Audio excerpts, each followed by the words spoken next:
வாக்கு சொன்னது கொஞ்ச நேரம் பேண்ட் சந்திரியே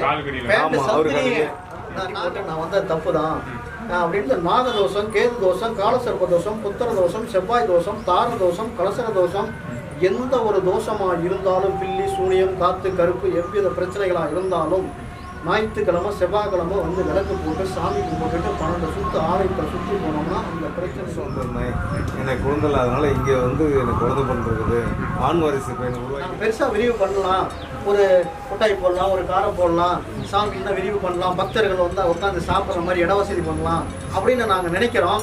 ஆனால் போதிய வருமானம் இன்னும் அமைச்சு கொடுக்க தடை பண்ணாங்க. எப்படி குழந்தை பாய்க்கு பௌர்ணமிக்கும் சிறப்பு பூஜை வெள்ளிக்கிழமை, ஆனால் தினசரி பூஜை தினசரியும் வந்து 7 நாளைக்குமே நல்ல மாதத்துக்கு பௌர்ணமிக்கும் ஞாயிற்றுக்கிழமையுமே குழந்தை இல்லாதவங்களுக்கு இந்த ஆலயத்தை ராககேது பகவான் ஆலயத்தில் மாலை 4 மணிக்கு அந்த தொட்டில் கட்டுற பூஜைங்க. குழந்தை இல்லாதவங்க அலங்காரம் கணவன் மனைவியோட வந்து அம்மாளுக்கு தொட்டில் கட்டிட்டு அம்மாவை வழிபட்டு கும்பிட்டா அந்த கண்டிப்பாக கிடைக்கும்.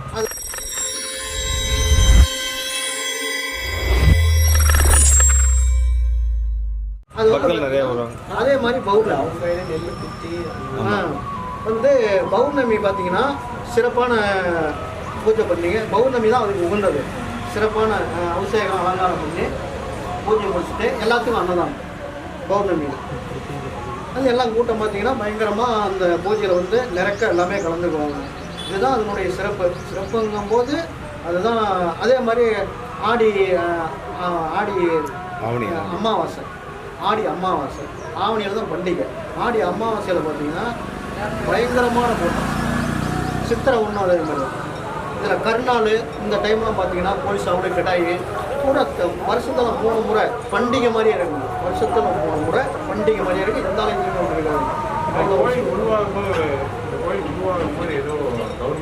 இருக்காது. கவர்மெண்ட் தடை பண்ணாங்க. எப்படி கவர்மெண்ட் வந்து இங்கே என்ன பண்ணிட்டு இருக்கிறீங்க? போலீஸ் இல்லை வந்து என்ன வந்து தான் அரெஸ்ட் பண்ணிட்டு போனாங்க. ஃபஸ்ட்டு இந்த ஆலயத்தை உருவாக்கணும் இல்லைங்க, இதெல்லாம் கூட்டம் அதிகமாக வருது நீங்கள் அப்படின்னு சொல்லி தடை பண்ணாங்க. மக்கள் போக்குவரத்து டிஸ்டர்ப் ஆகுதுன்னு சொல்லிட்டு அப்புறம் அவங்க வரும்போது அவரு காலிலேயே அம்மா வந்துட்டாங்க.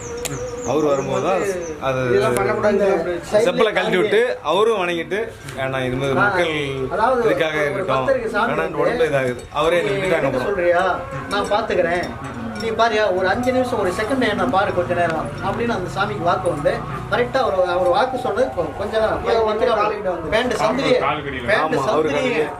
நாங்கள் வந்து அப்புறம் அவர் ஷூக்கெல்லாம் வச்சு கழட்டி விட்டு வந்து வண்டி போட்டு நான் வந்த தப்பு தான் அப்படின்னு சொல்லி சாமி என்ன மிரட்டினாங்க. என்ன கோயில் வச்சுக்கிட்டு இங்கே எல்லாம் அப்படியே இது பண்ணாங்க.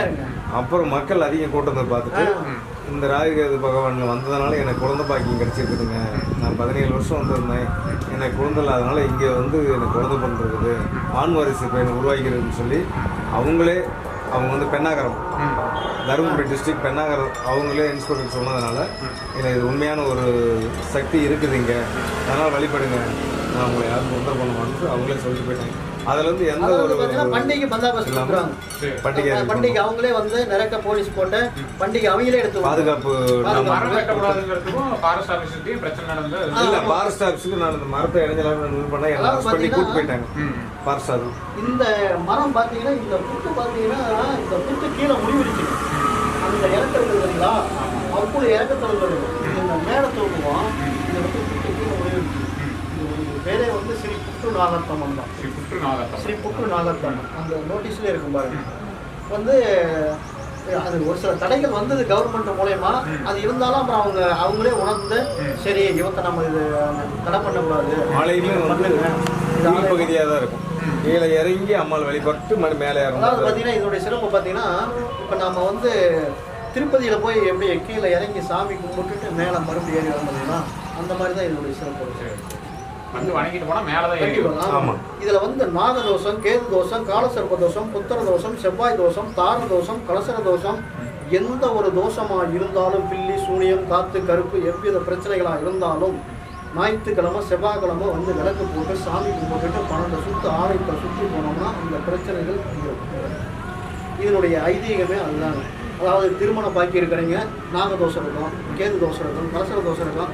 அதாவது 30 வருஷமா வந்து அந்த கல்யாணம் இல்லை அப்படிங்கிற மாதிரி வரும். அப்போ அந்த பையனுக்கு சொன்ன மாதிரிங்களா 26 வருஷம் அந்த கல்யாணம் இல்லை, அந்த பையனெல்லாம் முறையாக பூஜை பண்ணி கொடுத்து 90 நாளுக்கு உனக்கு 100 நாளைக்குள்ளே உனக்கு கல்யாணம் இந்த இடத்துல நடக்கும் அப்படின்னு சொல்லி அனுப்பிச்சிருந்தோம். அதே மாதிரி அந்த 10 நாளையில் அவனுக்கு பொண்ணு ரெடியாச்சுன்னு சொல்லிட்டு 36 வருஷத்து பையனுக்கு 21 வருஷத்து பொண்ணு கல்யாணம் பண்ணிட்டு ஒருத்தர் நிற்கிறாப்படி நிறைய கூட்டிகிட்டு வந்திருக்கிறான். நான் கோயிலுக்கு அப்படின்னு இருந்தேன். ஆனால் நீங்கள் சொன்ன மாதிரியே வந்து எங்களுக்கு அந்த 10 நாளையில் எனக்கு வந்து அமைச்சு கொடுத்தது அந்த அம்மா. அந்த மாதிரி நிறையா கல்யாணம் ஆகாதுங்க. நான் இந்த அம்மா நம்பி வந்திருக்கிறேன், எனக்கு வந்து அது நடந்திருக்கு. நாளையும் அதே ராகு கேது இந்த பக்கம் ராகு கேது. இது பார்த்தீங்கன்னா இதில் வந்து சிறப்பு என்னன்னு கேட்டிங்கன்னா, இந்த ராகு குழந்தை பாக்கிட்டு வராங்க இல்லைங்களா, அவங்க வந்து இப்போ 10 வருஷம் குழந்தைங்கன்னா வருவாங்க. அப்போ இதனுடைய கோட்டை உத்தரவு என்னன்னு பார்த்தீங்கன்னா, நம்ம கொடுத்த உத்தரவு ராகு கேதுக்கு அபிஷேகம் பண்ணி அந்த பாலை நம்ம பிடிச்சி, அதாவது பொங்கல் பிரசாதத்தில் அதை பிசைஞ்சு அதை வந்து அந்த பழம் பால் அந்த பொங்கத்தோடு எல்லாம் போட்டு அதை வந்து வேப்பையில் வந்து எலுமிச்சங்கனி இது எல்லாம் கலந்து நம்ம அவங்களுக்கு பிரசாதமாக கொடுத்தா அந்த பாக்கியம் கிடைக்கும். அதனுடைய உத்தரவு நாங்கள் அதை வந்து அதை முறையாக வர அம்மாவுடைய வேடமே இந்த மரத்தினுடைய தோற்றம் பாம்பின் வடிவில் தான் அமைஞ்சிருக்கும். அந்த அமைப்பு மரம் எல்லாமே பாம்பின் வடிவில் தான் ஒவ்வொரு கலையுமே வளைஞ்சு தான் இருக்குங்க. இந்த கோயில்ல இருந்து அதிகமா நீங்க வந்து மக்களுக்கு யாரும் அமௌண்ட்லாம் வாங்குறது சொல்லிட்டு இருந்தாங்க. எங்களுக்கு வந்து ராகுகேது பகவான் ஆலயத்துல குழந்தை பாக்கியம் கிடைச்சிருக்கு, எங்களுக்கு வந்து திருமணம் பாக்கியம் நடந்திருக்கு அப்படின்னா ஆலய சார்பாக என்ன வேணும் கேட்டாங்களா, அன்னதானம். உங்களுக்கு குழந்தை பாக்கியமா அந்த ஞாயிற்றுக்கிழமை ஒரு உங்களால் முடிஞ்சது பொங்கல் வச்சு கொடுக்கலாம், மூட்டையில் எடுத்து அரிசி போட்டும் அன்னதானம் பண்ணலாம். அது மாதிரி தான் பண்ணிட்டு இருக்காங்க.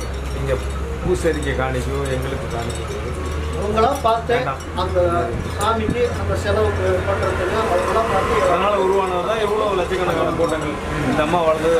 கூட்டம்லாம் பார்த்தீங்கன்னா நேற்றுலாம் பார்த்தீங்கன்னா கூட்டம் ஃபுல்லாக. அதே மாதிரி பூசரியோ அதை மளிகை நடத்துகிற நாங்களோ நீங்கள் வாங்க அப்படின்லாம் சொல்ல மாட்டோம். அம்மாவே அவங்க பரவாயில்ல, நீங்கள் வர நேரம் நீங்கள் ஃப்ரீயாக இருந்தது. இதனால் நாங்கள் சொல்கிறதுக்கு கொஞ்சம் சரியாக இதாக இருந்தது. இல்லைன்னா நாங்கள் பேசவே முடியாது. இது ஏன்னா ஜனங்க வந்துக்கிட்டே இருப்போம். நாளைக்கெல்லாம் பார்த்தீங்கன்னா ஜனங்க வந்துக்கிட்டே இருப்போம். நாங்கள் மணி அடித்து பூஜை பண்ணி நீர் கொடுத்துக்கிட்டே இருக்கோம். நாளைக்கெல்லாம் நாங்கள் வெட்டி கொடுக்க முடியாது. இதுதான் அதனுடைய சிறப்பு. வந்து இதெல்லாம் ரொம்ப ரொம்ப சிறப்பு. இந்த ஆலயத்தை பொறுத்த வரைக்கும் என்னுடைய வாழ்க்கையில் 40 வருஷத்து வரைக்கும் நான் கோயிலில் போய் நிற்க மாட்டேன். எனக்கு 40 ஆண்டுகள் இந்த வரைக்கும் இதே மேச்சேரி பத்திரகாளி கோயிலில் நான் டெய்லி அவன் வழியாக போவேன். ஆனால் அங்கேயே போய் நிற்க மாட்டேன், சாமி கும்பிட மாட்டேன். ஆனால் இந்த இடத்துக்கு வந்து என்னை எப்படி இந்த அம்மா கூட பூசாரியாக நிற்க வச்சாங்கன்னு எனக்கு தெரியல. காரணம் என்னென்னு கேட்டிங்கன்னா, அவங்ககிட்ட ஒரு சக்தி வரவங்களுக்கு இதை நம்ம செய்யணும், இது இவங்களால தான் முடியும். ஆனால் பூசாரிங்க 4 பூசாரிங்க வந்தாங்க, எல்லாமே நான் பண்ணலை வேண்டான்ட்டு போயிட்டாங்க. இதில் அப்புறம் நாங்கள் வந்து கொஞ்சம் 13 வருஷமாக என்னுடைய மகன் நான் இருப்பேன். இப்படி எனக்கு சப்போர்ட்டாக அமாவாசை பௌர்ணமி வெள்ளிக்கிழமை 3 நாளைக்கு சப்போர்ட்டாக நின்று எனக்கு பண்ணி கொடுப்பாருல, வேலைக்கு போயிட்டு இருக்காருல, அந்த நாள் அவர் பண்ணி கொடுப்பாரு. இவர் வந்து கோயிலுடைய தர்மகர் தான். நாங்கள் வந்து எது வந்தாலும் இவரை வச்சு தான் பண்ணுவோம், இவர்கிட்ட தான் ஒப்படைப்போம். சாமிக்குன்னு எது வந்தாலும் இவர்கிட்ட தான் ஒப்படைப்போம். நாங்கள் சிறப்பாக வரவங்களுக்கு மனம் போல நாங்கள் வந்து மனம் வந்து யாருக்கும் எதுவும் செஞ்சு கொடுக்க மாட்டோம். நாங்கள் வரலையே ஆலயத்துக்கு பக்தர்கள் வரலையே அப்படின்னு தான் எங்களுக்கு வேதனையாக இருக்கும். ஞாயிற்றுக்கிழமெல்லாம் பார்த்தீங்கன்னா இந்த ஏரியாவில் எந்த ஆலயத்துலையுமே அந்த பொங்கல் வராது. நாங்கள் வந்து ஞாயிற்றுக்கிழமை வந்து அந்த பொங்கல் வரும்னு பண்டிகை எப்போ ஒரு 900 கோழி உங்களுக்கு 900 கோழி கிடாய் 100 கிடாய்க்கு மேலே. அதாவது திருவிழா எப்படி நடத்துவோம் அப்படின்னா, ஆவணி மாதம் ஃபஸ்ட்டு வைக்கும்போது புதன்கிழமை பண்டிகை சாட்டிடணும். பண்டிகை சாட்டினா அம்மாவுக்கு வந்து பூவாளி பல்வேறு மலர்களால் அம்மா வந்து அன்னைக்கு தான் பூச்சாட்டுவோம். அந்த பூச்சாட்டிட்டு அதை வந்து 8 நாள் கழித்து புதன் வியாழை பண்டிகை அம்மாளுக்கு அளவு குத்துறது. புதன் வியாழை பல்லாயிரக்கணக்கான கூட்டங்கள் வரும். அதாவது பண்டிகையில் பார்த்தீங்கன்னா இப்படி ஓப்பனாக விட மாட்டாங்க, கிட்டி போட்டு வரிசையில் நின்று தான் பார்க்குறது. அதை வந்து அப்படி தான் இருக்கணும். அதெல்லாம் அம்மாவோட சக்தி. நாங்கள் யாருமே ஆலயத்துக்கு வாங்க வந்து நீங்கள் உங்களுக்கு குழந்தை போடணும் அப்படிலாம் பண்ணோம். அவங்களே அம்மாவை பார்த்துக்குவோம், அந்த அம்மாவே பார்த்துக்குவோம். நாங்கள் எங்களோட வழிநடத்துறது தான் எங்களோட வேலை. ஆனால் அதுக்கு போதிய வருமானம் இல்லைங்க. நாங்கள் பெருசாக விரிவு பண்ணலாம், ஒரு கொட்டாய் போடலாம், ஒரு காரம் போடலாம், சாமிக்குன்னா விரிவு பண்ணலாம், பக்தர்கள் வந்து உட்காந்து சாப்பிட்ற மாதிரி இட வசதி பண்ணலாம் அப்படின்னு நாங்கள் நினைக்கிறோம். ஆனால் போதிய வருமானம் இன்னும் அமைச்சு கொடுக்கலிங்க அந்த அம்மா. அது யார் மூலயமா அது வந்தால் நாங்கள் அதை செய்ய தயாராகவும் இருக்கிறோம்.